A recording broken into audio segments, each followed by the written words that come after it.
বৈষম্য বিরোধী ছাত্র আন্দোলনের নেতারা এসে ঢাকা বিশ্ববিদ্যালয় এবং 7 কলেজের মাঝখানে এসে দাঁড়িয়েছে, পার্টিকুলারলি হাসনাত। 26,000 প্রাইমারি স্কুলকে জাতীয়করণ করে নিয়েছে। তাহলে আপনি নিবন্ধন দিয়েছেন 9,000 প্রাইমারি মাদ্রাসাকে কেন জাতীয়করণ করছেন না? 7 কলেজের সাথে ঢাকা বিশ্ববিদ্যালয়ের ছেলে মেয়েদের একটা সংঘর্ষ।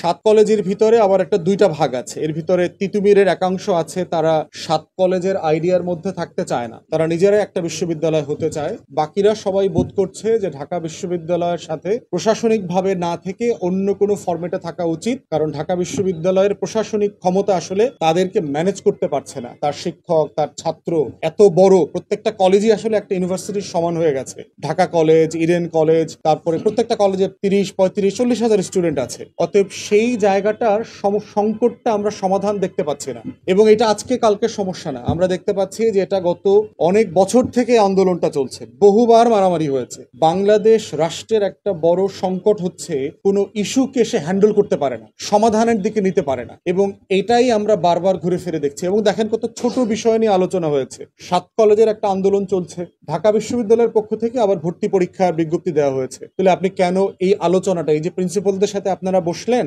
আগে কেন বসলেন না? যে এরকম একটা আন্দোলন চলছে, ছাত্রদের সাথে কেন আগে বসলেন না যে আমরা কি এই ভর্তি পরীক্ষাটা তোমাদের পক্ষ থেকে এবার অপারেট করবো কিনা? না, এইটা একটা আলাদা ডিসিপ্লিনের মধ্য দিয়ে অপারেটেড হবে। এই মিটিংটা তো আপনারা করলেন এত মারামারির পরে, সারা রাতের ধ্বংসযজ্ঞের পরে কেন করলেন? এরপরে হচ্ছে উস্কানি। বিশ্ববিদ্যালয়ের অনেক কর্মকর্তা, শিক্ষকদের তরফ থেকে আমরা বোধ করছি যে আরো দায়িত্বশীল আচরণ হওয়া উচিত, কারণ ছাত্ররা জেনুইনলি এইখানে হয়রানির মধ্যে আছে, এবং তাদের যে দাবিগুলো আমরা দেখেছি মোটামুটি মোটা দাগে ন্যায্য দাবি। এখন একটা রাষ্ট্র এই ন্যায্য দাবিগুলো পূরণ করতে পারবে কি পারবে না, তার সক্ষমতা আছে কিনা, তার ট্রেজারিতে টাকা আছে কিনা, সময় কত লাগবে, সেইটা তাকে ভেবে দেখতে হবে। সেজন্য আমরা বারবার দাবি করেছি যে আলোচনা এবং শিক্ষা মন্ত্রণালয়ের পক্ষ থেকে প্রয়োজনীয় কমিটি করে দিয়ে সিরিয়াস কনসালটেশন হওয়া দরকার যে আসলে কি করা সম্ভব। এই 7 কলেজের কোনো কলেজকে আলাদা বিশ্ববিদ্যালয় করে দেবেন? কোনো কলেজগুলোকে কি আপনি উন্মুক্ত অথবা জাতীয় বিশ্ববিদ্যালয়ের অধীনে ফেরত দিয়ে দিবেন? ঢাকা বিশ্ববিদ্যালয়ের অধীনে রাখবেন? আলাদা একটা বিশ্ববিদ্যালয় ইউনিট তৈরি করবেন? কি করবেন? অপশন তো 4-5টাই আছে আমাদের হাতের সামনে। ছাত্রদের সাথে, শিক্ষকদের সাথে, প্রশাসনের সাথে কথা বলে এটার একটা সমাধান হওয়া দরকার। এইভাবে অন্যায্য দাবি দেওয়া, রাস্তায় না আসা পর্যন্ত, ভাঙচুর না করা পর্যন্ত বাংলাদেশের আমলাতন্ত্রের হুঁশ ফিরে ওঠে না। তারা মানববন্ধনকে পাত্তা দেয় না, প্রেস ক্লাবের সামনে মিটিং এ পাত্তা দেয় না। গতকালকে দেখলাম ইবতেদায়ী শিক্ষক যারা আছেন, মাদ্রাসা শিক্ষক, মানে মাদ্রাসার বেসরকারি প্রাইমারি স্কুল যেগুলো, সেগুলোকে তারা নিবন্ধন করতে চান, এই দাবি নিয়ে আসছেন। তাদের 6 দফা দাবি দেখলাম, প্রত্যেকটা দাবি ন্যায্য দাবি। 9,000 মাদ্রাসা আছে প্রাইমারি স্কুল লেভেলের, এবং এই 9,000-এ লক্ষাধিক শিক্ষক, ছাত্র, কর্মকর্তা, কর্মচারীরা আছেন। এই মানুষগুলো বেতন পান না, কোনো বোনাস নাই, কোনো কিছু নাই, সিম্পলি কোনো স্বীকৃতি নাই রাষ্ট্রের। তাহলে একটা রাষ্ট্র 26,000 প্রাইমারি স্কুলকে জাতীয়করণ করে নিয়েছে, তাহলে আপনি নিবন্ধন দিয়েছেন 9,000 প্রাইমারি মাদ্রাসাকে কেন জাতীয়করণ করছেন না? তাদেরকে কেন একই সুযোগ সুবিধা দিচ্ছেন না? তারা ইসলাম শেখায় বলে, তারা কোরআন হাদিস শেখায় বলে ওখানে উপবৃত্তি বন্ধ করে দিয়েছেন কেন? যেন মাদ্রাসাগুলো বন্ধ হয়ে যায়, মানুষ স্কুল কলেজে চলে যায়, তাই? মানে কি আপনি পরিকল্পিতভাবে এগুলাকে শাস্তি দিচ্ছেন যেন এগুলো এক্সিস্ট না করে? এই মানুষগুলো 1 সপ্তাহ থেকে এখানে অনশন করছে, অবস্থান কর্মসূচি করছে প্রেস ক্লাবের সামনে। কেন প্রতিনিধি দল আসলো না? কেন কমিটি করা হইলো না? কেন আপনারা বললেন না যে আপনারা বাড়ি ফিরে যান, আমরা যাচাই বাছাই করব, যদি স্কুল মাদ্রাসা হওয়ার জন্য, জাতীয়করণ করবার জন্য সরকারের যে শর্ত আছে, নীতিমালা আছে, এটা পূরণ করলে আপনাদেরকে আমরা স্বীকৃতি দিয়ে দিব। অথবা এখন পাচ্ছি না, আমাদের টাকা সংকট আছে রাষ্ট্রে, আমরা এখন 500 করব, আগামী বছর 200 করব, কিছু একটা তো বলবেন, করবেন। এই মানুষগুলো বিভিন্ন জায়গা থেকে এসছে এবং এমন প্রান্তিক এলাকা থেকে এসছেন যারা সেখানে ন্যূনতম শিক্ষার রাষ্ট্রীয় কোনো ব্যবস্থা নাই বলেই তো মানুষগুলো, ওখানকার গরিব ছেলেমেয়েরা গুলো মাদ্রাসায় পড়ে, বিনামূল্যে পড়ছে।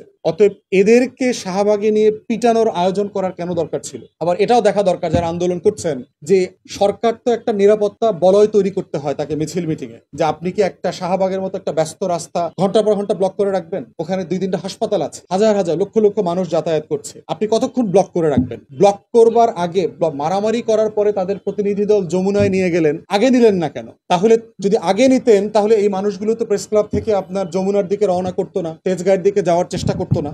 তাহলে এই যে আমলাতন্ত্রের লিমিটেশন, একটা সিচুয়েশনকে হ্যান্ডেল করা, একটা মিছিল, মিটিং, সমাবেশ, দাবিকে হ্যান্ডেল করার যে দুর্বলতা বারবার দেখতে পাচ্ছি, সেটা শেষ পর্যন্ত ভায়োলেন্স, সহিংসতা, মারামারিতে চলে যাচ্ছে। আবার গতকালকে রাতে দেখলাম বৈষম্য বিরোধী ছাত্র আন্দোলনের নেতারা এসে ঢাকা বিশ্ববিদ্যালয় এবং 7 কলেজের মাঝখানে এসে দাঁড়িয়েছে, পার্টিকুলারলি হাসনাতকে ধন্যবাদ জানাচ্ছি, সেটা করেছে। কিন্তু এট এ টাইম তো এই প্রশ্ন করতে হবে যে কাজটা তো হাসনাতের না, এটা এটা তো ছাত্রদের কাজ না, প্রশাসনের কাজ। কেন উস্কানিটা এই পর্যায়ে গেল? কে কে দায়ী ছিল? কেন এটা আলোচনার টেবিলে নেওয়া সমাধান করা গেল না? কেন এই দাবিগুলো শিক্ষা মন্ত্রণালয় বারবার ডিল করতে ব্যর্থ হচ্ছে? কার দায় আছে এখানে? আমলাতন্ত্র। এই জন্য বারবার আমরা এই আমলাতন্ত্রের ফেইলিওর নিয়ে বারবার বলছি, যাদেরকে আউটরাইট ডিসমিস করা দরকার, বিদায় করে দেন এই আমলাতন্ত্র থেকে। যারা রাষ্ট্রের এক্সিকিউটিভকে অ্যাডভাইস করতে পারছে না, তাদেরকে পথ দেখাইতে পারে না, শুধু সমস্যা তৈরি করছে, সংকট তৈরি করছে এবং অন্তর্বর্তীকালীন সরকারকে বদনামির ভাগিদার করছে, তাদের এই রাষ্ট্রীয় সেবায় থাকার কোনো প্রয়োজন নাই।